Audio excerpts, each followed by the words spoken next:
Hey everyone, welcome back to my channel. இன்றைக்கி நம்ம பார்க்க போகிறது கிட்ஸோட ஒரு ஸ்நாக் ரெசிபி. இது வந்து அபவ் 1 இயர் கிட்ஸுக்கு வந்து நம்ம கொடுக்கலாம். இதுக்காக நான் வீட்டிலே வந்து பீனட் பட்டர் பண்ணியிருக்கேன். அதுக்கு வந்து 1 கப் பீனட்ஸ் வந்து நல்லா ரோஸ்ட் பண்ணி எடுத்திருக்கேன். இதை ஃபஸ்ட்டு மிக்சியில் வந்து நம்ம கொஞ்சமாக அரைச்சி எடுக்கணும். இங்கே பாருங்கள், இது கொஞ்சம் ரொம்ப பவுடரியாக அரையாது. கொஞ்சமாக அரைச்சதுக்கப்புறமா அதில் வந்து ஒரு 3 டீஸ்பூன் அளவுக்கு ஹனி ஆட் பண்ணுறேன். ஹனி ஆட் பண்ணதுக்கப்புறமா இதை வந்து நம்ம மறுபடியும் அரைக்கணும். ஆக்சுவலி இது அரைக்கும் போது ரொம்ப சூடாகும். அதனால் நீங்கள் கொஞ்சம் ஆஃப் பண்ணி பண்ணுங்கள். கொஞ்சம் ரெஸ்ட் விட்டு பண்ணுங்கள். அப்போ தான் கரெக்டாக இருக்கும்.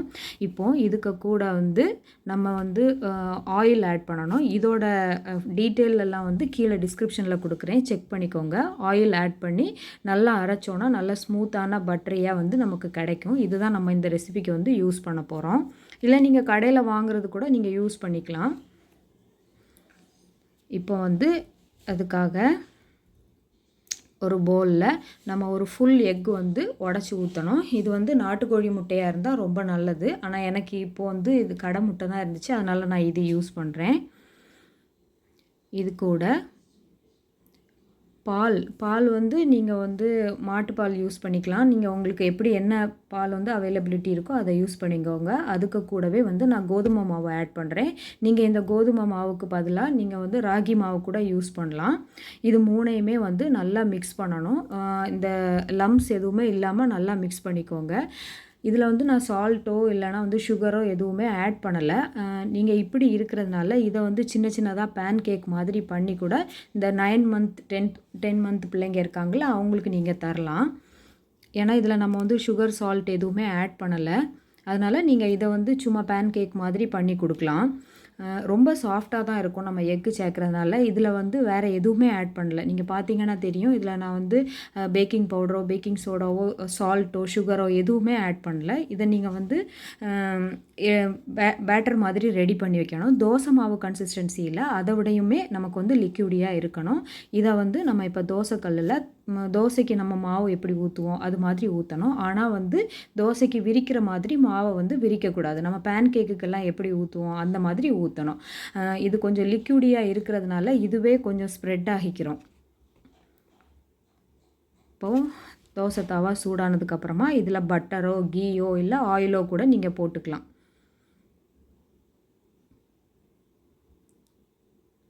நான் இங்கே வந்து பட்டர் ஆட் பண்ணுறேன்.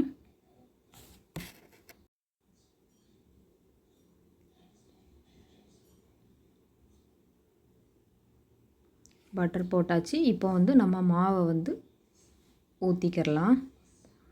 இதோ பாருங்கள், இப்படி ஊற்றினாவே போதும். இது வந்து லிக்யூடியாக இருக்கிறதுனால நம்ம ஸ்ப்ரெட் பண்ணி விடணும்னு தேவை கிடையாது. அதுவே ஸ்ப்ரெட் ஆகிக்கிறோம்.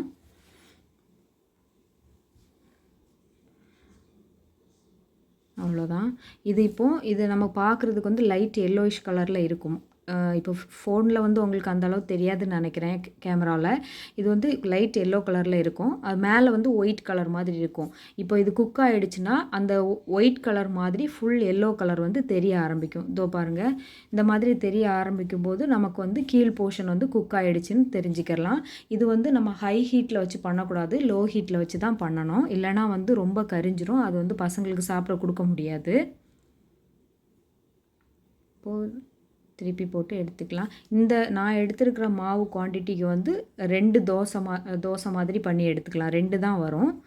இப்போது உங்களுக்கு எவ்வளோ நீட் இருக்கோ அதுக்கேற்ற மாதிரி நீங்கள் வந்து உங்களோட குவான்டிட்டியை வந்து இன்க்ரீஸ் பண்ணிக்கோங்க.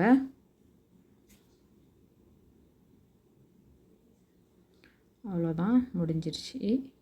இப்போது இதையும் அதே மாதிரி சுட்டு எடுத்துக்கலாம்.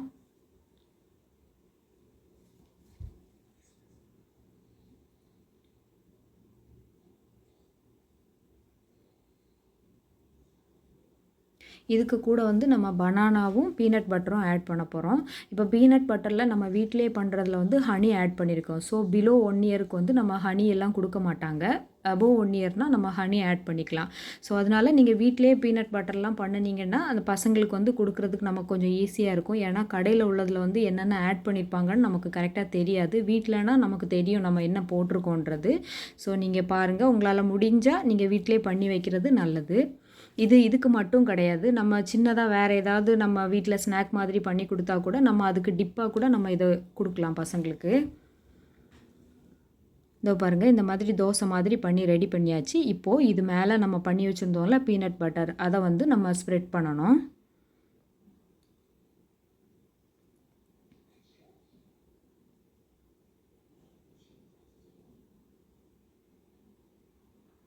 எல்லா இடத்துலையும் படுற மாதிரி நல்லா அந்த பீனட்டை வந்து ஸ்ப்ரெட் பண்ணிடுங்க.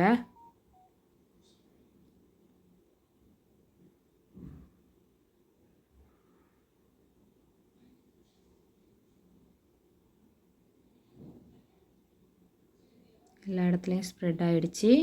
இப்போ பீல் பண்ணி வச்சுருக்கிற பனானாவை இதில் வச்சு நல்லா டைட்டாக ரோல் பண்ணணும்.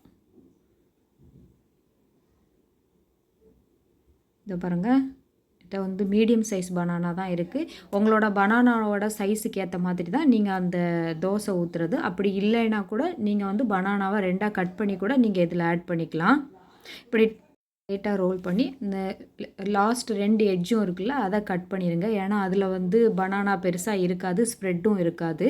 நான் இப்போ நைஃப்பில் வந்து பட்டர் போட்டுக்கிறேன், அப்போ தான் வந்து கட் பண்ணும்போது ஒட்டாமல் வரும். இப்போ பீஸ் போட்டுக்கலாம். ரொம்ப தின்னாக வந்து நம்ம ஸ்லைஸ் பண்ணக்கூடாது. கொஞ்சம் குண்டாக வரது மாதிரி பண்ணிக்கோங்க. அப்போ தான் கரெக்டாக இருக்கும். இதை நீங்கள் வந்து ஸ்கூலுக்கு ஸ்நாக்ஸ் பாக்ஸுக்கு கூட கொடுத்து விடலாம். இல்லைனா பசங்களுக்கு வீட்டில் வந்து மார்னிங் டிஃபனுக்கு கூட நீங்கள் இது கொடுக்கலாம். இது நல்லா டைட்டாக இருந்ததுன்னா நமக்கு வந்து நல்லா ரோல் மாதிரி இருக்கும்.